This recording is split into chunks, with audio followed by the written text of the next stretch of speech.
दोस्तों, भगवान शिव के बारे में ऐसा कहा जाता है कि भगवान शिव त्रिलोक के आदि और अंत के देवता हैं, जिनके आगे दुनिया की सभी शक्तियाँ असफल हो जाती हैं। लेकिन क्या आपको मालूम है आखिर भगवान शिव का जन्म कैसे हुआ था? उनकी माता कौन थी और उनके पिता का क्या नाम था? उन्होंने किससे अपनी शिक्षा प्राप्त की थी और किस किस को शिक्षा का दान दिया था? अगर नहीं तो चलिए, क्योंकि इस वीडियो के माध्यम से हम आपके इन्हीं सभी सवालों का जवाब देने वाले हैं, इसलिए प्लीज इसे स्किप किए बिना एंड तक जरूर देखना। दोस्तों, आज सबसे पहले भगवान शिव के जन्म से जुड़ी पहली कहानी यानी शिव पुराण की एक लोकप्रिय कथा के बारे में बताने वाले हैं। शिव पुराण के अनुसार भगवान शिव को स्वयंभू माना जाता है, जिसका मतलब होता है कि भगवान शिव का जन्म स्वयं ही हुआ था। यानी कि इससे एक बात तो साफ हो जाती है कि ना ही भगवान शिव की कोई माता है और ना ही उनके कोई पिता हैं। इसी कारण से भगवान शिव पंच तत्वों से भी परे हैं, जिस कारण से इन्हें मृत्यु का भी कोई भय नहीं है और इनकी मृत्यु कभी नहीं हो सकती। पर अब बात करते हैं विष्णु पुराण में बताई गई भगवान शिव के जन्म से जुड़ी हुई एक और कहानी के बारे में।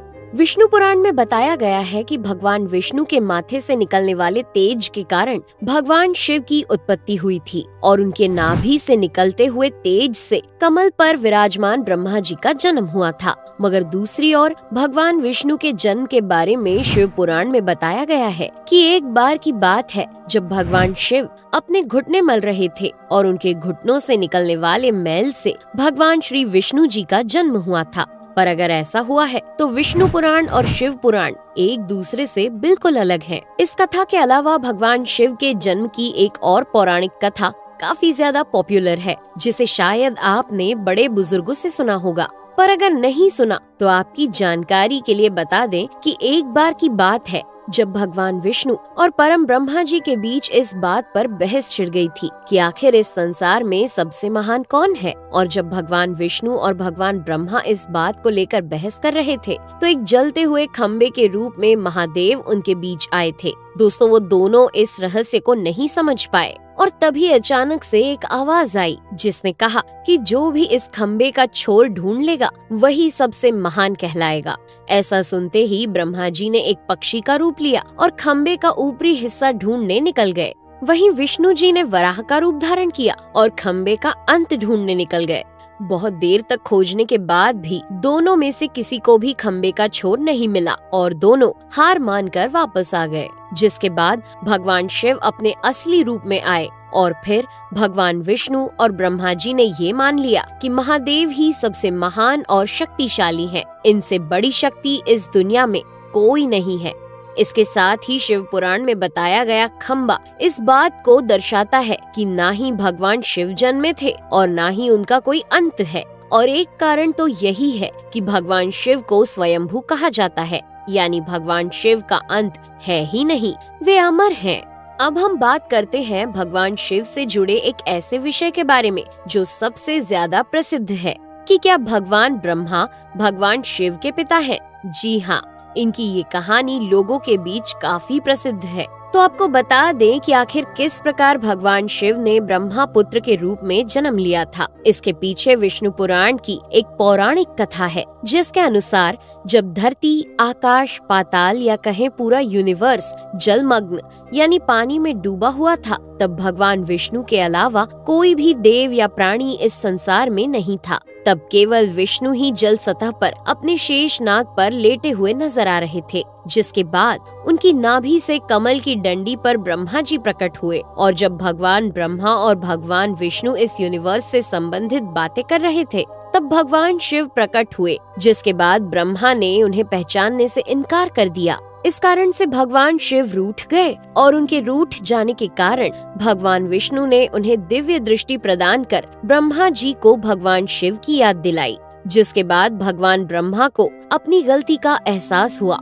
और शिव से क्षमा मांगते हुए उन्होंने उनसे अपने पुत्र रूप में पैदा होने का आशीर्वाद मांगा। जिस कारण से भगवान शिव ने भगवान ब्रह्मा की प्रार्थना को स्वीकार करते हुए उन्हें ये आशीर्वाद दे दिया। लेकिन इसके बाद जब भगवान ब्रह्मा ने इस सृष्टि की रचना शुरू की तो उन्हें एक बच्चे की जरूरत पड़ी और तब उन्हें भगवान शिव का आशीर्वाद ध्यान आया। जिसके लिए भगवान ब्रह्मा ने तपस्या की और बालक के रूप में भगवान शिव उनकी गोद में रोते हुए प्रकट हुए।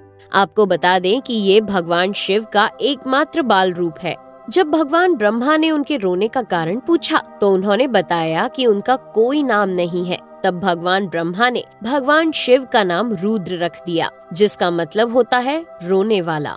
पर इसके बावजूद भी भगवान शिव चुप नहीं हुए, इसलिए ब्रह्मा ने उन्हें दूसरा नाम दिया। पर शिव को वो नाम भी पसंद नहीं आया और फिर भी वे चुप नहीं हुए। इस तरह शिव को चुप कराने के लिए भगवान ब्रह्मा ने भगवान शिव को 108 नाम दिए थे, जो रुद्र, शर्व, भाव, उग्र, भीम, पशुपति, ईशान और महादेव जैसे नाम थे। और शिव पुराण के अनुसार उनके ये नाम पृथ्वी पर लिखे गए थे। इसके बाद बात आती है श्रीमद् देवी महापुराण की। तो श्रीमद् देवी महापुराण में भगवान शिव की माता और पिता के बारे में बताया गया है। श्रीमद् देवी महापुराण के अनुसार देखा जाए तो एक बार जब भगवान नारद जी ने अपने पिता भगवान ब्रह्मा जी से पूछा कि सृष्टि का निर्माण किसने किया है, साथ ही भगवान विष्णु, भगवान शिव और आपके माता पिता कौन है, तब भगवान ब्रह्मा जी ने नारद जी को त्रिदेवों के जन्म के बारे में बताया। जो बताया वो वाकई चौंका देने वाली बात थी। दरअसल उन्होंने कहा कि देवी दुर्गा और शिव स्वरूप ब्रह्मा के योग से ब्रह्मा, विष्णु और महेश का जन्म हुआ था। यानी प्रकृति का रूप लिए माँ दुर्गा ही हम तीनों की माता है और ब्रह्मा यानी काल सदाशिव हमारे पिता है। इसके साथ ही श्रीमद् देवी महापुराण में भी भगवान विष्णु और भगवान ब्रह्मा के बीच हुए झगड़े की एक कहानी मिलती है, जिसके अनुसार एक बार श्री ब्रह्मा जी और विष्णु जी में झगड़ा हुआ और दोनों में बहस छिड़ी हुई थी। तब भगवान ब्रह्मा ने कहा कि सृष्टि को मैंने बनाया है और मैं ही प्रजापिता हूँ, जिसके जवाब में भगवान विष्णु जी ने कहा कि मैं आपका पिता हूँ, क्योंकि आप मेरी नाभि से निकले हुए कमल से पैदा हुए हैं। और धीरे धीरे कर ये बहस बढ़ती गई।